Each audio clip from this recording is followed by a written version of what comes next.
Hello, কেমন আছো তোমরা সবাই? আশা করছি তোমরা সবাই খুব ভালো আছো। একটু আড্ডার একটি নতুন ব্লগে তোমাদের জানাই অনেক অনেক স্বাগত। আজ তোমাদের দেখাবো যে কি শপিং করে নিয়ে এসেছি। তো চলো শুরু করা যাক। তবে প্রথমেই একটা কথা বলে রাখি, এত সব কিছু শপিং করার জন্য কিন্তু তোমাদেরকে বার্গেনিং করাতে একদম পটু হতে হবে। তবেই কিন্তু এত অল্প দামে এত কিছু তোমরা পেয়ে যাবে। এখানে কিন্তু যাবতীয় সমস্ত রকমের জিনিসই একদম জলের দামে পাওয়া যাবে। হ্যাঁ, তবে বারবারই বলছি বার্গেনিংটা কিন্তু একটু ভালো করে করতে হবে, তাহলেই কিন্তু সব পেয়ে যাবে। ছেলে মেয়ে বাচ্চা বুড়ো সবার জন্য কিন্তু সমস্ত রকমের জিনিসই এখানে পাওয়া যায়। এখানে অনেক কটাই হাট আছে, তার মধ্যে একটা হলো বঙ্গ তাঁত কাপড়ের হাট আর একটা হলো ঘোষ তাঁত কাপড়ের হাট। দুটোই আছে সামনাসামনি, সেটা তো তোমরা আমার আগের ব্লগেই দেখে নিয়েছো। তার সাথে সাথে আরও পাশাপাশি কিন্তু অনেক হাটই হচ্ছে, আর তার সাথে সাথে এখানে কিন্তু অনেক দোকানও আছে। আরও একটা হাট হয় যেটা হচ্ছে শান্তিপুর স্টেশনের কাছে হয়। প্রত্যেকটা হাটই কিন্তু নির্দিষ্ট দিনে বসে। এই বঙ্গ তাঁত কাপড়ের হাট আর ঘোষ মার্কেট তাঁত কাপড়ের হাট এটা কিন্তু বসে বৃহস্পতিবার আর রবিবার ওই ভোর 4টের থেকে। তো যত ভোর ভোর যাওয়া যায় ততই কিন্তু অনেকটা ভালো পাওয়া যায়।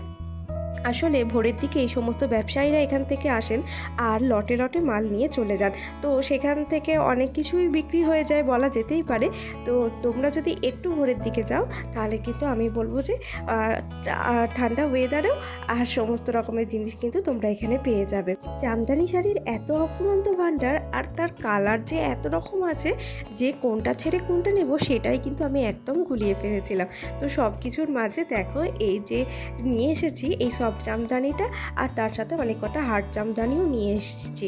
আসলে একটু বেশি পরিমাণে নিলে পাইকারি রেটে পাওয়া যায়, আর তার সাথে সাথে তুমি যদি একটাও নিতে চাও তাও কিন্তু পেয়ে যাবে, কিন্তু হয়তো 10-20 টাকা দাম বেশি হতে পারে। তো দেখো তো আমার এই শপিংগুলো কেমন হয়েছে আমাকে কিন্তু অবশ্যই তোমরা কমেন্ট করে জানিও। আর তোমরা যদি এই সম্পর্কে তো আরও কিছু তথ্য জানতে চাও তাহলে কমেন্ট করে জানিও, আমি কিন্তু সেই বিষয়েও একটি ব্লগ তোমাদের সাথে শেয়ার করে দেব। এই শাড়িগুলো ছিল এত সুন্দর আর এত কালার ভ্যারাইটি ছিল। তো আমার কাছে এই সবুজের আর এই গোলাপির সাথে কোনো শাড়ির কম্বিনেশন ছিল না, তো আমি এইটাই নিয়ে নিয়েছি। খুব সুন্দর হয়েছিল জানেন তো।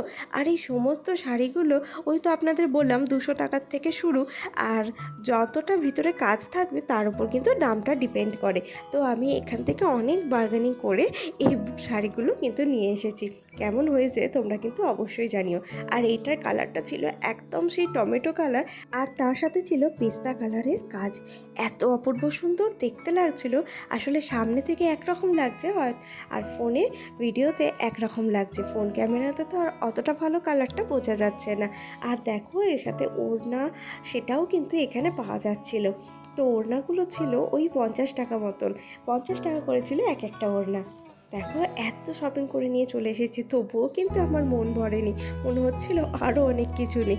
তবে হ্যাঁ, এরপরে আবারও একবার যাব বলে ঠিক করেছি, আর এরপর যে বাকি শাড়িগুলো পছন্দ হয়েছিল সেগুলো কিন্তু নিয়ে আসবো। আসলে একদিন যাওয়ার পর নেক্সট বার যখন যায় তখন কিন্তু কালেকশানগুলো অনেকটাই চেঞ্জ হয়ে যায়।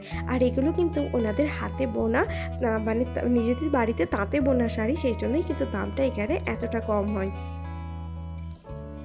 সমস্ত রকমের নামি দামি শাড়িও কিন্তু এখানে প্রচুর পরিমাণে পাওয়া যাচ্ছে, গিচা তসর সব কিছু। এই যে শাড়িটা দেখছো এটা অনেকটা ওই গিচা ধরনেরই, কিন্তু পিওর গিচা এটা ছিল না গো, কারণ পিওর গিচার প্রাইসটা ছিল অনেকটাই বেশি। তো আমি আর অত প্রাইসে এখন কোনো কাপড় নিইনি, সেই জন্য এটা নিয়ে এসেছি। আর এই পিওর কটনের শাড়িটা নিয়ে এসেছি ঠাকুমার জন্য। ঠাকুমার তো পরে ভীষণ আরাম হবে, এত সুন্দর আর এত নরম, গায়ে পরে থাকলে মনেই হবে না কাপড়টা পরে আছি। সেই কারণে এটা ঠাকুমার জন্য নিয়ে এসেছি। কেমন হয়েছে তোমরা কিন্তু অবশ্যই জানিও। দাঁড়াও আরও দেখায়। আর নিয়ে নিয়েছি একটা ইন্ডিগো প্রিন্টেড শাড়ি। দেখো তো কেমন হয়েছে। সাদার কাজটা একটু বেশি আছে, তবে এটা কিন্তু আমার বেশ একটু ইউনিক লাগলো, তাই এটা নিলাম। আসলে আশেপাশে অনেকেই ইন্ডিগো শাড়ি পরতে দেখেছি, সবটাই ওই একই রকমের, সেই কারণে আমি একটু অন্যরকম নিলাম। আর ওখানে নিত্য নতুন যাবতীয় যা জিনিস বাজারে ওঠে সেগুলোও কিন্তু পাওয়া যায়, তবে বাজারের থেকে দামটা হয় অনেকটাই কম। একবার কষ্ট করে গিয়ে দেখে আসতে পারেন। এই কালারটা ছিল একদম স্লেট কালার, আর তার সাথে ছিল এরকম লাল পাড়। কালারটা এখন নসি নসি লাগলেও এটা কিন্তু ছিল একদম স্লেট কালার। অসম্ভব সুন্দর লাগছিল জানেন কাপড়টা।